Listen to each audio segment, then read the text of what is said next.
So I just downloaded this sick texture and it's got this normal map and this gloss map, but I don't even know what those are good for. Keep watching. Ladies and gentlemen, I'm Derek Elliott from Dirk.com, and today I have a highly requested tutorial where we're going to be going over some of the maps you might find when you download a texture and how to apply those in Blender using the principled shader. So in order to get really good looking materials, you really need some pretty good looking textures. And the pretty good looking texture I'm going to be using today is this one here.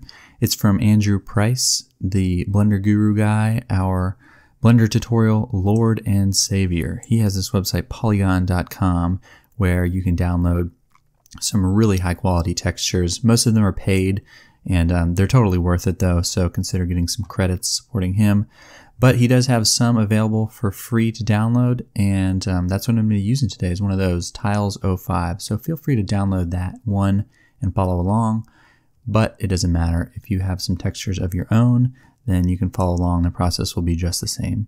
So I'm going to drag that out of the way here, and let's get started. So we obviously need something to texture, so I'm going to add a plane. We're just going to use that. I'm going to scale it up a little bit, and let's go ahead and switch into rendered view over here by pressing Shift Z. And you can see I have an HDRI image set up, but so that we can see a little more accurately what's happening with this texture as we create it, I'm going to turn the strength on that all the way down to 0. And now you can see the world is black, which is just like the real world would be. If there's no lamps in the scene, then it's going to be dark. Blender works the same way. So I'm just adding a point lamp here, and I'm going to drag it over so that we can see very clearly kind of what the light source is and see how these maps are affecting the material when we make it. So now all I need to do is right click on this plane and create a new material. So I'm going to go over here into the materials tab, press this button to create a new one, and you can see our plane is still very plain. So I'm going to create this material using Blender's principled shader. And so I'm going to select this diffuse shader, press Shift S, and switch it to a principled shader. If you were not able to press Shift S, then you probably don't have the Node Wrangler add-on enabled. So you just need to go over into your user preferences, search for it, enable it, and save your user settings. And that's all you need to do. It automatically comes with Blender, so you should be able to find it. So now that I have my principled shader here, I have all the inputs I need to start setting up this material. So the first one we're going to be using is this color variation one. And now when I downloaded this texture, it came with all 6 of these maps, but we're only going to go over the color variation one, the gloss map, and the normal map. I think when you're creating materials, that those 3 really give you the most bang for your buck, and they're going to be more commonly found as well. This normal map is particularly important and great if you have. So in order to drag these into my Blender file, I could create a node and navigate to it, but what I'm going to do is just click and drag, and I think that that's the easiest process.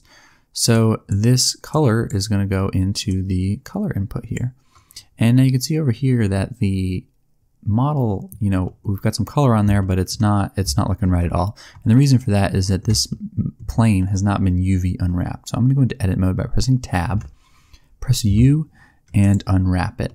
If you have a more complex model, you may need to use this Smart UV Project option, or in some more advanced cases, you would actually need to create seams and unwrap the model. But that's a whole nother topic that we are not going to talk about today. So now that I have this unwrapped plane here, you can see the texture has been applied, which is great. Maybe that's all you wanted to know how to do, and you did it. So cool.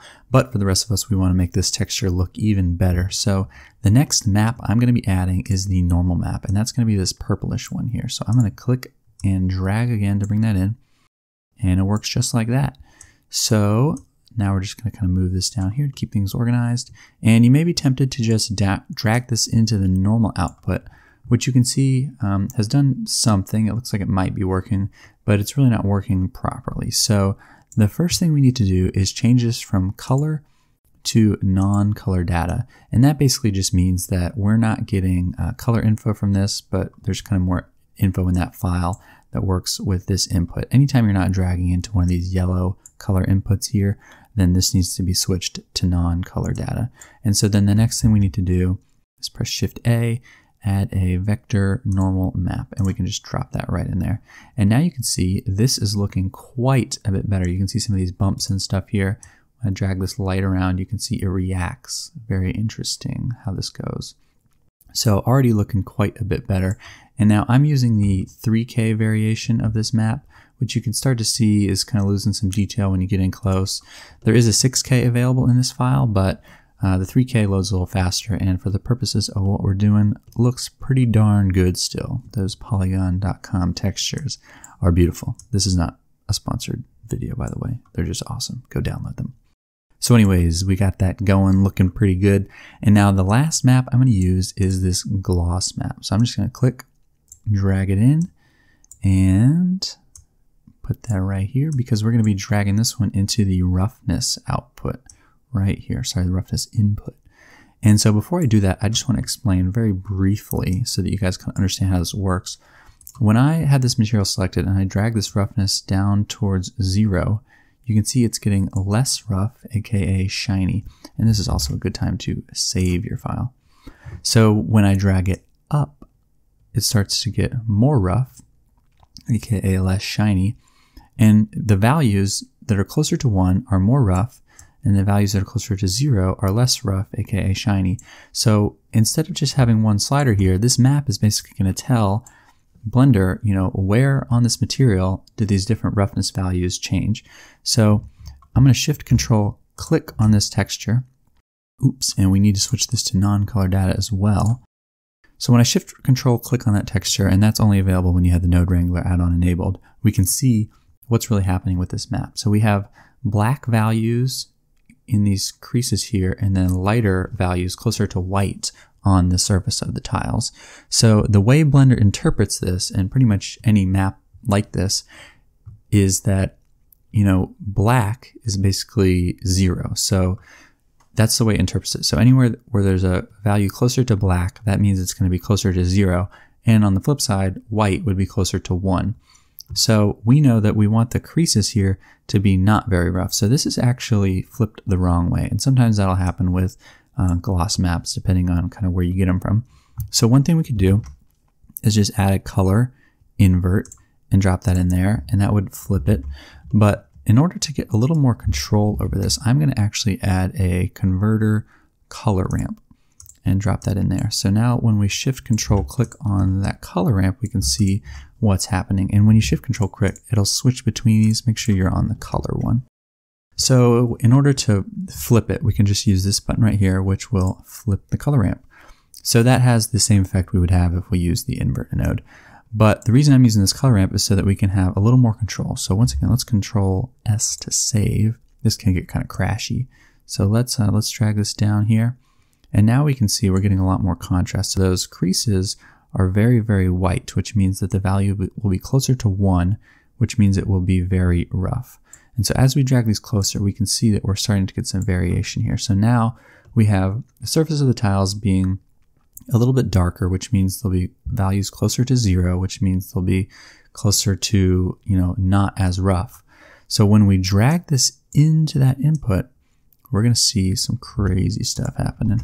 So now we can see that there is, basically no reflection going on where these creases are between the tiles, and then the surface of the tiles are getting some reflections. So now this is pretty much the whole thing is set up. So let's just walk through and see kind of what, again, each of these textures is doing. So let's go ahead and unplug all of them. So as you can see, the color, obviously if that's not in there, we're not getting anything at all. Plug the color in there, that's applied. The next most important, I think, would be the normal. And you can see now that that's creating some bumps. And then when we plug this into the roughness, this gloss map, we start to get some variation in the actual roughness of the surface. So let's actually take a look at that without the normal applied. And you can see this is kind of what that's doing. So it's telling Blender that, certain areas here should be shinier than others. And that may be the case, like if this floor had been walked over a lot or something, maybe there's certain areas where people stand more, maybe it's been worn down more, it's shinier. Any number of applications, reasons why you'd want to have this map. So then when you can see we put the normal map in here, then we're really working with a pretty realistic material. And this is all still just a single plane, not a whole lot going on there. So anyways, guys, that's about it. I hope you enjoyed this tutorial, just going over briefly kind of where to put these maps and what they do. In the future, I will be doing some more advanced tutorials where we're going to talk about each map individually and discuss some of those other ones so that you can see what those do and how they might help you get an even more realistic material. But without too many steps and without too many maps, you can see we've got a really good looking tile floor there. So anyways, if you liked the video, please give me a thumbs up. If you want to see some of those next videos, subscribe to my channel, and I'll see you next time. Thanks so much for watching.